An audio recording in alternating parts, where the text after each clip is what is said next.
పశువుల పండుగ జల్లికట్టు అంటారు. ఇది దాదాపు కొన్ని ఎన్నో సంవత్సరాలుగా జరిగే ఒక ట్రెడిషన్. ఇక్కడ ముందుగా బ్రిటిష్ కాలనీ జరుగుతుంది అంటారు. అండ్ ఫస్ట్ మన రంగంపేటలోనూ ఇంకో ఊర్లో జరిగేది. 20 సంవత్సరాల క్రితం నుంచి మన చంద్రగిరిలో జరుగుతుంది. అండ్ తమిళనాడులో జరిగేది చాలా డేంజర్గా ఉంటుంది. కాకపోతే ఇక్కడ జరిగేది అంత డేంజర్గా కాదు, కొంచెం సాఫ్ట్వేర్ వర్షను. అండ్ మ్యాక్సిమం పశువులకి దెబ్బలు తగలకుండా ఇది వచ్చేసి పశువుల్ని సెలబ్రేట్ చేసుకునేది, వాటిని ఫార్మర్స్కి వీటిని ఎంత ఇంపార్టెన్స్ ఆఫ్ ద ఫార్మింగ్, క్యాటిల్ని కాపాడుకునే ఒక గుర్తింపు తెచ్చే పండుగ అనమాట. అండ్ అది మన చంద్రగిరిలో జరగడం చాలా హ్యాపీగా ఉంది. చంద్రగిరి మామూలుగా అందరికీ చంద్రగిరి గురించి చంద్రగిరి కోట అనుకుంటారు, కానీ చంద్రగిరి అప్పటి నుంచో ఇన్నోవేషన్కి అండ్ కొత్తదనానికి వెల్కమ్ చేసేదే చంద్రగిరి కోట ఒక రిజంబ్లెన్స్.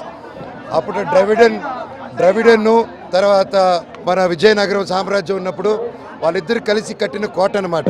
అప్పట్లోనే ఇన్నోవేషను, పార్ట్నర్షిప్ ఇవన్నీ చేసేవాళ్ళు. ఒక మంచి టెక్నాలజీ తీసుకురావడం, ఒక బిల్డ్ చేసేదానికి కోట. అందుకే ఈ రోజుకి అంత ఫేమస్.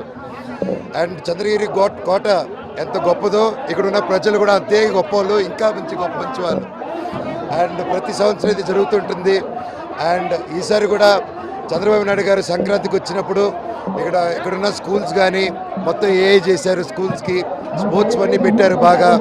అలాగే ఆడవాళ్ళకందరికీ ఇక్కడ ఈ ఆటోస్ చేశారు.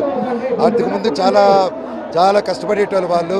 ఇప్పుడు దాదాపు ఒక ఆటోస్కి వల్లే ఒక మహిళ దాదాపు 12 నుంచి 15,000 రూపాయలు ఒక డీజిల్ పెట్రోల్లో కాపాడుకుంటున్నారు వాళ్ళు.